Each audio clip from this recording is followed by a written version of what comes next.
Hello and welcome to the shop. In the very near future, I hope to get into casting kitless pins. Now to do that, you need a blank that's a little longer than a normal blank, about 8.5 inches. You make these with a piece of 3/4 inch PVC pipe. Now I needed a way to be able to put 3/4 inch PVC pipe into my pressure pot so that I could cast my own blanks. And that's how I came up with this idea. And in tonight's video, I'm going to show you how I built this little rack for casting longer blanks in your pressure pot. And one thing to note is when I built this, up the center, it has a piece of all thread. So I could run the nuts down and take this shelf all the way down and make standard 5¼ inch blanks with no problem whatsoever.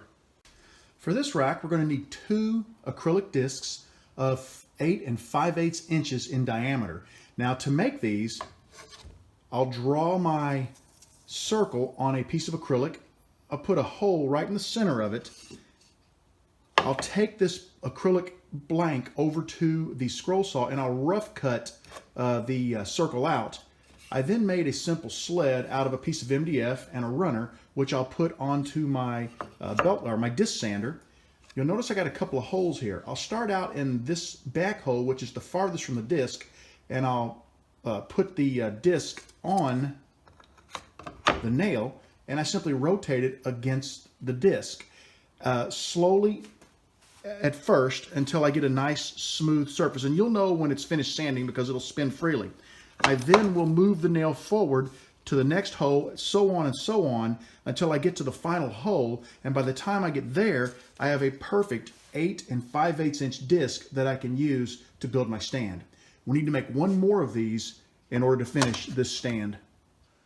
I purchased a 5-foot piece of 3/4 inch PVC. And what I've done is I've marked the PVC, you can see my little mark there, into 9.5 inch segments.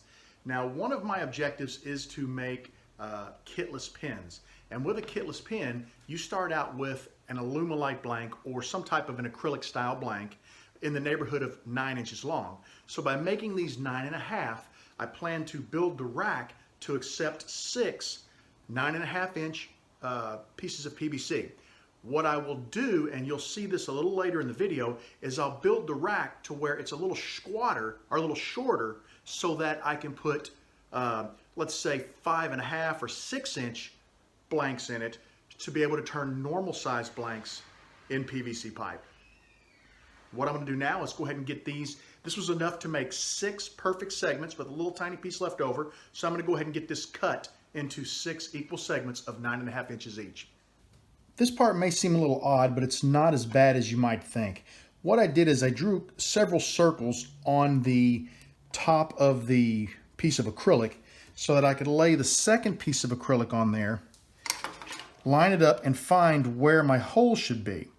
And you know, I need for my pipes to set outside of this donut, but I want them to be straight up and down. And I can see that on the 4th circle that I drew, the outside circle is really where I want my holes to be drilled. That would be the center of this pipe, and that'll set me right about there.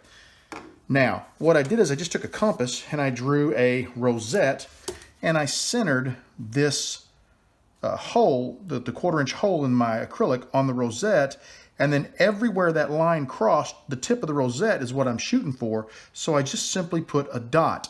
Now I'm going to go drill a very small hole in each one of those, a pilot hole. Once I get that pilot hole drilled, I'll then grab this Forstner bit, which is 1 1/8 inches. This pipe is 1 inch across, so 1 1/8 inches will give me a 1/16 of an inch on either side to make it easy to slide in and out of this top piece of acrylic.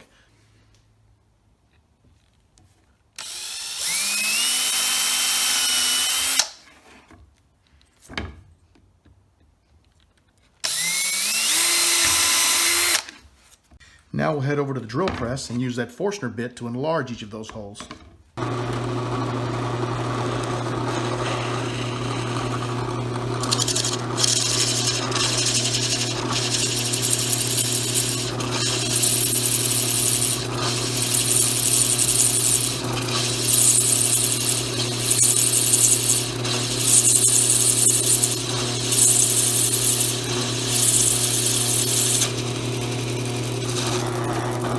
And now we'll just continue on around and drill the rest of our holes. The depth of my pressure pot is 8.5 inches, and I went ahead and cut this off at 9 inches. And the reason why is the pot domes up in the middle, and I want to be able to put this little knob on here as a handle to be able to hold it and lift it in and out of the pot. Now, what we're going to do here is, the nice thing about this having all thread is I can adjust this up or down to accommodate any PVC blank that I want, any 3/4 inch PVC blank that I want. So we're going to leave it, I'm going to raise it up just a little bit for these bespoke blanks because they are going to be a little longer.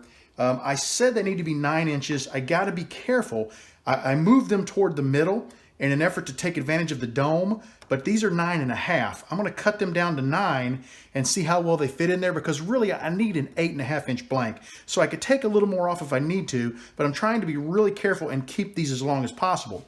If I wanted to make a standard 5.25 inch blank, I could simply run the nut down the all thread, drop this top piece a little further down, and we could put 5.25 inch, 6 inch PVC pipe tubes in there. Let's go ahead and mount our shelf. Drop a washer on there. Thread this nut on.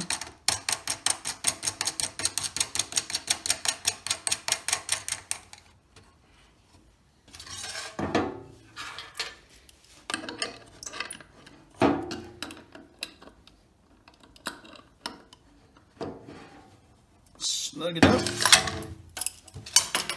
Now we can add our little knob here to hold things in place. Snug that down, and let's add our tubes.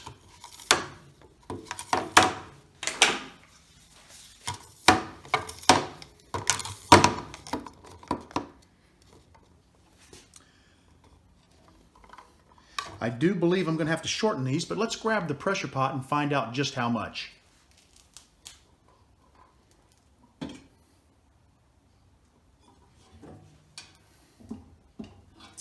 Okay, looks like we're going to have to shorten them all by about an inch. So they were 9.5. That'll take them down to 8.5. I think what I'm going to do is start by taking them down to 8, because I can always make them shorter, but I don't want to cut them too short. I want the maximum length. So I'm going to shut the camera off, shorten these pipes, and we'll come back and test again. Here's an example of the length of blank that I'm shooting for, and you can see that I cut my PVC pipe about 1/4 inch longer than this blank, so that should be perfect. I've gone ahead and trimmed them all down, and I've got them in the rack. What I found out was, you can see they're in there, I think I may end up having to make something to kind of go around the bottom to keep them from doing this. I don't know yet, but what I found out was I can only cast up to 5 at a time. And the reason being is this little nozzle right here, this is where the air blows into the pressure pot, sticks down right on the left side, your left side here, where one of these pipes would go. So I can only cast 5 at a time. However, it works perfect. I really hope you enjoyed this video. I hope you found it useful. I think I'm going to get a lot of use out of this little rack as I start moving into casting. I was a little disappointed that I could only cast 5 blanks at a time, but that's a heck of a lot of resin. And with Alumilite, from the time you start mixing till the time you pour it into the mold and put the pressure on, you've only got 7 minutes. So to cast 6 of those is going to be a chore, and I'm nowhere near that fast. My guess is I'll be casting 1, maybe 2 at a time to start with, and that'll be pretty good for me. But I'm really happy with how this rack turned out. I hope you found it useful. I hope you consider making something similar for your casting needs. I want you to know that you are always welcome in my shop. Come back and see me again real soon. Have a great evening, everybody.